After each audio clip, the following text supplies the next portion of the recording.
Hey everybody, JK Calloway here at Real JK Calloway, and we got some events coming up this weekend. Both NXT War Games and Survivor Series are coming up Saturday and Sundays. So we're going to do some fantasy booking and some predictions for both shows. Let's get into it! We'll start off with Saturday's show, NXT War Games. First matchup should be the Fatal 4-Way for the vacant Women's Championship. Kairi Sane versus Peyton Royce versus Ember Moon versus Nikki Cross. I don't think there's going to be any big run-ins or swerves. They might set up for storylines in the future, but I think they're going to put it on Peyton Royce.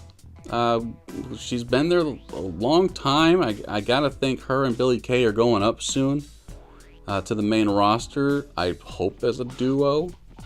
Fingers crossed. And in fact, speaking of having so many women, and they're rich in quality working women right now, hopefully they come up with some kind of tag belt situation in NXT or even on the main roster, because those two would be perfect for it. But for now, I do think they're going to go ahead and put the vacant championship on Peyton Royce and have her and Billie Kay be kind of a lay cool situation, which I wasn't too familiar with. I didn't watch at the time because the women sucked and because John Cena was big, so I checked out at that point. Yeah, I think it would be an entertaining duo that could do some interesting things with the belt, and then I think they'll have Ember Moon chase them. So maybe Billie Kay gets involved in the match and costs Ember Moon the title. Something like that. Kairi Sane, I think they'll try to get her a little more seasoning in NXT before putting the belt straight away on her. And Nikki Cross, I think Sanity's days are numbered as far as being on NXT. I think they're going up before Mania, even maybe for Royal Rumble time, which would be good. Hopefully all four of them. Peyton Royce is my pick. It's going to be a rough series of predictions here. Up next is probably going to be Cassius Ohno versus Lars Sullivan. I don't know where they're going with this. Are they ever going to try to get Cassius Ohno to be something serious, like something to be taken seriously? I don't know if they're ever going to do it with the basketball gear he wears, because God. And then on the other hand, they've got this guy Lars Sullivan who looks like a monster, looks great. I don't think he's lost a singles match yet, and I don't see that happening now. Lars Sullivan should win this match, but where the hell does that put Cassius Ohno, man? Like, they brought him back in, they want to have a decent run. Hopefully Chris Hero has a bit of a run at some point. Maybe they bring him up in the Rumble. But, like, will he hit with a mainstream? They just haven't done much with him. He might be an Elias situation where he's just kind of floating in NXT, but then goes up and does something. So, here's hoping. Up next has the potential to be a really interesting match that I'm looking forward to. Aleister Black versus the Velveteen Dream. I'm digging the Dream right now. He's really, really fun, really interesting. I don't know why they're not pushing this whole Say My Name thing more. He's doing the Say My Name because of what Aleister said in a promo, like a backstage performance center promo. He called him Patrick, which is his real name, Patrick Clark. He called him Patrick. No one's mentioning this. Like, that's the whole reason for the Say My Name gimmick. Like, bring it up. Bring him up that Aleister insulted him by calling him his real name. Having said that, I don't see Velveteen Dream winning. Aleister's going to be going over, I think, just because they're pushing him to the moon, man. Like, he's going to be something to watch when the top tier guys like McIntyre and Almas and some others move up. Roderick Strong, Hideo Itami, when they all move up, Aleister's going to be, I think, the cornerstone of NXT for a while. He's really good, really interesting, different. On to the NXT Championship match. Drew McIntyre versus Andrade Cien Almas. I'm so glad they're giving Almas a chance to shine in a freaking main event, co-main event, if you will, because dude has been putting over so many debuting guys. It's almost comical. He's been like a doormat, and he's been an outstanding worker. I don't know how good his English is, and maybe that's holding him back. And now that he's got a mouthpiece who is outstanding, doing a great job putting him over as this destroyer, this guy who's just better than everyone, and I can't look at her too long because, just wow. Like, Humans shouldn't look that good. It's not fair. But are they really going to take the belt off of McIntyre this quickly after Brooklyn? They rarely do it. I think the only time they've ever really done it that fast is with Sami Zayn dropping it to Kevin Owens. At the same time, McIntyre, Galloway, whatever you want to call him, he's been on the main roster for a long time, and I think, maybe he's the next feud for Jinder? I don't know what they're going to do with him. I'm going to take a chance and actually say they're going to give the belt. They're going to put the belt on Almas, Andrade Cien Almas. He's outstanding. He's got an outstanding mouthpiece, and I can't think of a single bad match he's given. Yeah, I think they're going to bring McIntyre up now. I think they're not going to wait. Maybe they'll hold off until Royal Rumble. But they've got some stories to tell with him, and, he's good to go. On to the main event of the evening, a War Games match. Sanity versus Undisputed Era versus the Authors of Pain and Roderick Strong. I don't think there's going to be a single moment of fantasy booking in this one. It's just going to be a car crash. Everyone's going to beat the tar out of each other. And they're going to try to make it, must-see TV as far as, hey, you want to see some people get hurt? I know they want to honor Dusty with the whole thing because it's his baby. It's one of his babies. And they're bringing it back probably for a one-time deal, but I never understood the 2 rings with a cage around it thing. It just made the people going back and forth between the rings look kind of awkward, you know what I mean? And I get these are going to be bigger rings. They're going to be the 20 by 20s with the extended apron, so there's going to be plenty of room in between the 2 rings to do some stuff, and there's probably going to be a few bumps on that area, and they're going to look just brutal. But yeah, as far as who wins, probably Undisputed Era, so they can keep their momentum going. But after, I don't know what they're going to do from here. This is kind of a forced blow-off between 2 3-person teams, Sanity and Undisputed Era, and then Authors of Pain, because I think they were going to bring them up and then they got cold feet. So they're like, well, just put them in this. We got to do something with them. Authors of Pain have Ascension written all over them. Vince is not going to have any freaking clue what to do with them.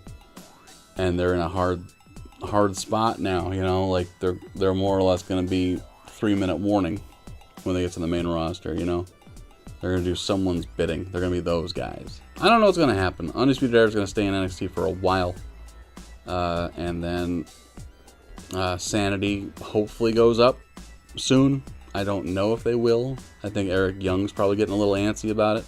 So yeah, there's NXT War Games. Now let's get right into Survivor Series, which should see a lot of different things happen. They're almost certainly going to start off the show with the Intercontinental Champion, The Miz, versus the United States Champion, Baron Corbin. A couple of heels going at it here, although this might be a very good opportunity to pull the trigger on turning The Miz face. It'd be so hard. He's such an unlikable guy. Given what he did last year with that awesome promo on Talking Smack, and then just putting together a bunch of pretty damn good matches with Dolph and everyone else he's had matches with, I think it's time to turn him. I don't know really how they would, other than something completely out of left field like the Miztourage turning on him and joining Baron Corbin, like defecting to SmackDown. It'd be interesting, I guess. Give those guys something to do. But in reality, I think it's just going to be a straight-up match. For this, I'll pick Baron Corbin. Maybe even a dodgy, a double count-out finish or something. I don't know about this one, because it's heel versus heel, and it's rare that's a good match. It's just, you can do face versus face and have a good one. Heel versus heel is so tough, because neither one should look like a hero. You know what I mean? Up next will probably be the women's 5-on-5 traditional Survivor Series match. Raw's team, Alicia Fox, Nia Jax, Bayley, Asuka, and Sasha Banks versus SmackDown's team, Becky Lynch, Tamina, Carmella, Naomi, and to be named. Originally it was Charlotte in this match, but she just won the women's title on SmackDown. So they're not automatically giving the 5th spot to Natalya now, which you'd think they would. They just swapped spots. But nope, I think it's pretty clear that spot is going to go to Paige. They're going to put her on the blue brand when she comes back. So that's interesting. That should make a very interesting match. There's not a whole lot of storylines going on with the SmackDown team. They're just kind of got thrown together by Daniel Bryan, other than maybe if Paige shows up and costs them the match and gives it to Raw and then defects to Raw, something like that. You never know. It could be something weird like that. The only real storyline that's going on in this situation is the Sasha Banks and Bayley situation, which they seem to be pushing a storyline of, does Sasha think she's better than Bayley? In theory, you'd think these two would feud going into Mania because it'd be a good feud. Obviously, they've had some outstanding matches. And I think they're going to flip it this time in that I think Bayley would be the heel this time and Sasha the face. Really could be fun to see what Bayley does with being a heel. With this, I do think they are going to pile on and give SmackDown a second win, have the SmackDown's women team win, maybe with an implosion from Sasha and Bayley, and have them start their feud off right. That could be fun. I think everyone wants to see that feud. And lots of different other storylines you could throw in. Maybe Carmella makes a return later in the night. Up next will be the only title on the line all night, the Cruiserweight title, Enzo Amore versus Kalisto. Who cares? I don't know why they think having Enzo Amore on 205 Live is a cure-all. It's not. Enzo, he's not even getting booed anymore. It's just indifference to his shtick. We've seen it for 2 years and it hasn't changed. I think Enzo's going to win, and then they're going to set up their next feud, which I'm guessing is going to be Hideo Itami. I think he'll make his debut on the 205 Live program, or the Cruiserweights, if you will, and show up after the match and kick Enzo's head off. Good way to get him cheered quickly, as far as Hideo Itami is concerned. The crowd will be behind him. This might sound a little crazy, but I think the next match is going to be the Shield versus the New Day. I think they're going to put this right in the middle of the show because I think they're going to take up a bunch of time. I'm talking 30 to 45 minutes on this match. Everyone's going to get their stuff in. Everyone's going to have a good time, and I think they're going to put on a freaking show. Obviously, this isn't going to build to a bigger feud, so they're going to put everything they got into this one. I'm going to guess the Shield is going over because they are going to start building them strong, and I think they're going to build them so strong in the coming weeks and months that they're going to break up right before Mania and possibly even do a triple threat at Mania with the three of them. I know they did one at Battleground, but yeah, Shield New Day probably should be match of the night. If they're not, I'll be shocked. Up next, the Women's Champion versus Champion match, Charlotte Flair versus Alexa Bliss. Alexa is damn entertaining. I love her as a heel. She's such a great cocky heel, but she's so small. And, she doesn't really have too many impactful moves. Her backflip knee strike, like knee stomp into, I don't know. It just doesn't seem like it would keep a serious contender down, Like, it'll work great on Bayley because apparently she's a toddler in the eyes of Raw and Vince McMahon. But against Charlotte, I don't know. I don't see this being all that competitive without some kind of stipulation or some kind of run-in. And again, this isn't really building to a bigger feud, so are they really going to waste their time with a run-in on this? And yes, they are. This is where Carmella cashes in. I think Alexa's going to do something underhanded and get some kind of upper hand, maybe take out Charlotte's knee or something like that. And I don't mean after the match either. I think in the middle of the match, Carmella's going to come out, cash in the Money in the Bank, and all of a sudden, now the match is for the SmackDown Women's title if Carmella wins. Like, I don't know how they're going to do it. I don't know how they're going to phrase it. I don't know if they're going to make it so Alexa could somehow win both belts because Carmella cashed in and made it a triple threat. That part's kind of making me think this is going to happen. But I do think Carmella's going to cash in and she's going to win the title from Charlotte. So she'll get the cool moment in her hometown on SmackDown, winning the title for 5 days, and then we'll make the chase about Charlotte going after Carmella. Especially if they revert to that deal where it was like Carmella, Tamina, and Natalya as like the welcoming committee, which was a stupid name. Don't ever use that name again, but the staple's good. You know what I mean? Tag team title versus tag team title. The Usos versus Sheamus and Cesaro. Again, I don't think there's any kind of fantasy booking that's going to happen with this one. I don't see any run-ins. They're going to save that for the next match. And so I think, these two are going to put on a clinic. They're great teams, especially the Usos. This should be a lot of fun. I don't think it's going to go the length that Shield versus New Day is going to go. But I think they'll get a good 20 and they'll put on a great show. And I think the Usos will win. They'll keep that SmackDown thing going for the entire show almost. So Usos will win against Sheamus and Cesaro. On to the men's 5-on-5 traditional Survivor Series matchup. Raw side, Kurt Angle, Triple H, Samoa Joe, Braun Strowman, and Finn Balor, sick, versus Shane McMahon, Randy Orton, John Cena, Shinsuke Nakamura, and Bobby Roode. I think this one's going to get all the time in the frickin' world. I think it's not going to be before Brock and AJ, but it could be the last match, depending on how big they want to go with it. They're going to build some amazing feuds out of this one. I think very clearly on the Raw side, Samoa Joe and Finn Balor are going to implode at some point, possibly even getting double counted out as they fight with each other, setting up that feud through Royal Rumble, which should be great. Given what they did in NXT, should be a great feud. Triple H and Kurt Angle feud is going to continue. That thing's going to lead to a Mania match, I think. But in the meantime, I think Jason Jordan's going to come out at some point and screw over Triple H.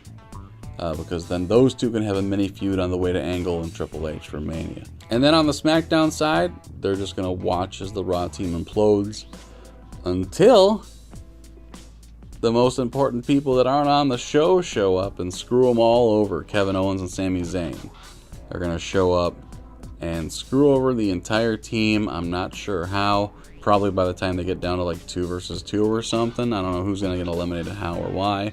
But yeah, Kevin Owens and Sami Zayn will cost the SmackDown team the win. Probably make Braun the last man standing or something like that, just to keep him looking super strong. Basically setting up all of SmackDown against Kevin Owens and Sami Zayn. So should be really interesting. I think that would be cool. On to the de facto main event. I'm guessing it's going to be the main event of the entire show. Hopefully the crowd's not too burnt out. Brock versus AJ Styles. Champion versus champion. Hopefully this gets a good half an hour. Knowing it's Brock, it'll probably be 6 or 7 minutes because it's Brock, because he doesn't care anymore, and he hasn't for a very long time. But glass half full, let's say they get a good 20 to 25. AJ just bumps like a psychopath for Brock the entire time. If AJ doesn't get hurt, it'll be a miracle, because he's going to just throw himself around like a goddamn rag doll for Brock. Hopefully Brock sells for AJ. Not that he never had an issue with it with someone like Rey Mysterio, so he shouldn't have an issue with it with AJ Styles. I still think they're going to put over Brock Lesnar. Maybe with Screwjob finish, like Jinder doing a run-in, attacking AJ or something like that. Or just distracting him long enough for Brock to hit an F5. Something like that would be a fine finish. Wouldn't bury AJ in the least. So that's my guess. Brock will win this one with some distraction tactics from Jinder Mahal. and everyone goes home relatively happy, as long as that match lasts a while and AJ gets all his stuff in. You know what I mean? If it's just Brock, and 16 German boring-ass suplexes that he does, and AJ just takes a beating and then gets distracted right before he makes his comeback, could leave a bad taste in people's mouths, and I think they're sick of doing that at this point. They've noticed the reactions of crowds with lackluster finishes to pay-per-views, and I think they want to fix it. And they want to fix it hard. Anyway, there's my predictions and some fantasy booking for this weekend's shows, NXT War Games and Survivor Series. Let me know what you think is going to happen in the comments below. Let me know if I just shit the bed and I made some horrible picks. I'm open to criticism. I think I'm going to get everything right. Make sure you do watch both on the WWE Network this weekend. Should be a lot of fun. We'll talk to you next time.